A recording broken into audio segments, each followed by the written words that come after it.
Le Real Madrid et le PSG, deux géants du football européen qui se regardent en chien de faïence depuis le départ de Mbappé.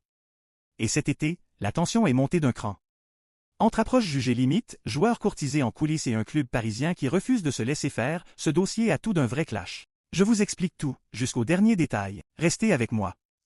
Salut à tous et bienvenue sur Foot Passion FR, la chaîne où on décrypte chaque jour l'actualité du foot, les infos mercato, les analyses PSG et équipe de France, sans blabla inutile. Si c'est votre première fois ici, abonnez-vous et activez la cloche pour ne rater aucune vidéo, on publie du contenu régulièrement, et croyez-moi, avec le mercato qui s'agite en ce moment, vous ne voulez pas manquer ce qui arrive. Aujourd'hui, on parle d'un dossier brûlant entre deux monstres du football européen. Partie 1, l'origine de la tension. Tout part d'une information relayée par PSG Inside Access, Enrique Riquelme, candidat à la présidence du Real Madrid face à Florentino Pérez, aurait approché directement plusieurs cadres du PSG sans passer par la direction parisienne. Les noms évoqués? Vitinha, Achraf Hakimi, Fabian Ruiz et Nuno Mendes. Une démarche qui aurait particulièrement agacé en interne à Paris. Le club considère ces 4 joueurs comme intransférables, et selon plusieurs sources, aucun d'entre eux ne souhaiterait quitter la capitale française cet été. Le PSG a d'ailleurs été cash sur le sujet, ces joueurs ne sont tout simplement pas sur le marché, peu importe l'offre. Partie 2, le CAS de Vitinha. Le nom qui est revenu le plus souvent, c'est celui de Vitinha.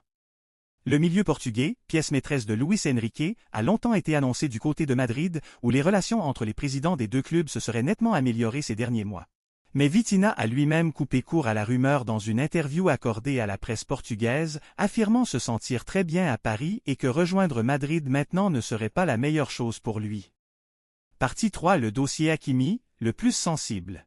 Et puis, il y a Achraf Hakimi. Son cas est particulier. Il a été formé à Madrid, et plusieurs sources espagnoles évoquent depuis des mois son envie de retourner un jour à la Casablanca. Le Real chercherait justement une doublure fiable à Dani Carvajal, en fin de contrat, et Hakimi coche toutes les cases sportivement. Son entourage, lui, a démenti fermement tout contact avec le Real Madrid, rappelant que le latéral marocain est engagé jusqu'en 2029 et qu'il est pleinement épanoui à Paris. Mais dans le monde du mercato, une chose est sûre, tant qu'un joueur n'a pas prolongé au-delà, la rumeur ne meurt jamais totalement. Partie 4, la position du PSG.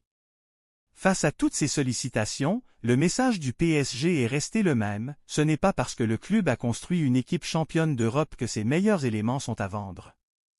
Paris a mis en place des conditions de travail, un projet sportif et un certain prestige que peu de clubs peuvent proposer aujourd'hui, y compris le Real Madrid. Et c'est bien ça, le vrai basculement de ce mercato 2026, ce n'est plus le Real qui fait la loi. C'est désormais le PSG qui dicte ses conditions face à l'un des clubs les plus puissants du monde. Conclusion. Alors, est-ce que ce feuilleton va rebondir d'ici la fin du mercato, le 1er septembre? Rien n'est jamais fermé à 100% dans ce sport. Mais pour l'instant, le message parisien est clair, le Real Madrid devra chercher ses renforts ailleurs. Et vous, qu'en pensez-vous?